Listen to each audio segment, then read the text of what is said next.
அஸ்ஸலாமு அலைக்கும், welcome to பெனாஸ் cafe. இன்றைக்கி நம்ம ஒரு டின்னர் செட் அன்பாக்சிங் வீடியோ தான் பார்க்க போகிறோம். நான் ரொம்ப நாளாகவே டின்னர் செட் தேடிகிட்டே இருந்தேன். பட் இப்போ எனக்கு ஆஃபரில் கிடச்சிது. சரி அப்படியே வாங்கிடலாம் அப்படின்னு சொல்லிட்டு வாங்கியாச்சு. ஸோ இதில் என்னென்ன இருந்ததுன்னு பார்த்துடலாம். அதுக்கு முன்னாடி நம்ம சேனலை சப்ஸ்கிரைப் பண்ணலைன்னா சப்ஸ்கிரைப் பண்ணிக்கோங்க. பக்கத்தில் இருக்க பெல் ஐக்கானே கிளிக் பண்ணிக்கோங்க. அப்போ தான் நம்ம போடுற வீடியோஸ் எல்லாமே உங்களுக்கு நோட்டிஃபிகேஷனாக கிடைக்கும். இப்போ வாங்க என்ன இருக்குன்னு பார்த்துடலாம். இதில் 3 பவுல் கொடுத்துருக்காங்க. இது சைடு பவுலு. இதில் நம்ம கிரேவி இல்லை சைட் டிஷ்ஷஸ்லாம் சர்வ் பண்ணுறதுக்கு நல்லா 3 இருக்குது நல்லாயிருக்கு. அடுத்து சைடு பிளேட்டு. இது நம்ம சைட் டிஷ்ஷஸ் வச்சு சாப்பிட்றதுக்கு வசதியாக இருக்கும். இல்லை ஸ்நாக்ஸ் கூட வச்சு பிள்ளைங்களுக்கு கொடுக்கலாம். அடுத்து 2 கரண்டி கொடுத்துருந்தாங்க. நம்ம கிரேவி எடுத்து வைக்கிறதுக்கு இல்லை ரைஸ் எடுத்து வைக்கிறதுக்கு அதுக்கேற்ற மாதிரி 2 கரண்டி. அடுத்து 8 ஸ்பூன் கொடுத்துருந்தாங்க. நார்மலாக வேறு மாதிரி ஸ்பூன் வரும். இது நல்லா இருந்தது. கையில் எடுத்து குடிக்கிறதுக்கு நல்ல வசதியாக இருக்கும். இல்லை சூப் மாதிரி சாப்பிட்றோம், இல்லை வேறு ஸ்நாக்ஸ் சாப்பிட்றோம் அப்படின்னாலும் இது நல்லாயிருக்கும். அடுத்து பெரிய பவுலு.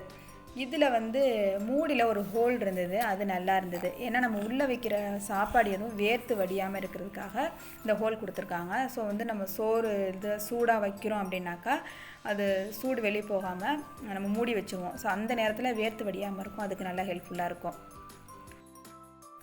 அடுத்து என்ன இருக்குன்னு பார்த்துடலாம். பேக்கிங்லாம் நல்லா சூப்பராக பண்ணியிருந்தாங்க. ஸோ எதுவுமே டேமேஜ் ஆகாமல் நல்லா சூப்பர் பேக்கிங்காக இருந்தது.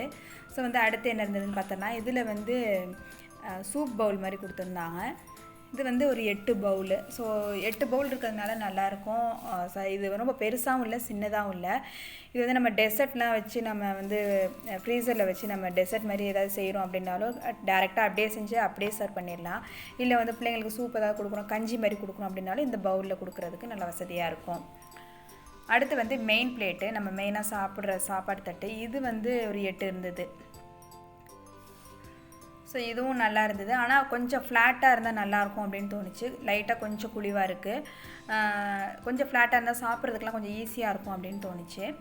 அவ்வளோதான். இதில் வேறு ஒன்றும் பெருசாக எனக்கு ட்ராபேக் தோணலை. இது மெலமைன் செட்டு அப்படிங்கிறதுனால நம்ம அவன்லேயும் யூஸ் பண்ணலாம், அப்புறம் டிஷ்வாஷர்லேயும் யூஸ் பண்ணலாம் அப்படிங்கிற மாதிரி போட்டிருந்தாங்க. நம்ம யூஸ் பண்ணி பார்த்தா தான் அது தெரியும்.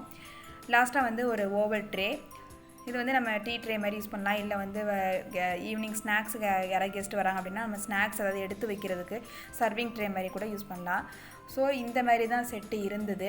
இந்த வீடியோ உங்களுக்கு இன்ட்ரெஸ்டிங்காக இருந்திருக்குன்னு நான் நம்புகிறேன். இன்ஷா அல்லாஹ் உங்களுக்கு அடுத்த இன்ட்ரெஸ்டிங்கான ஒரு கண்டென்ட்டோட அடுத்த வீடியோவில் மீட் பண்ணுறேன். தேங்க்யூ.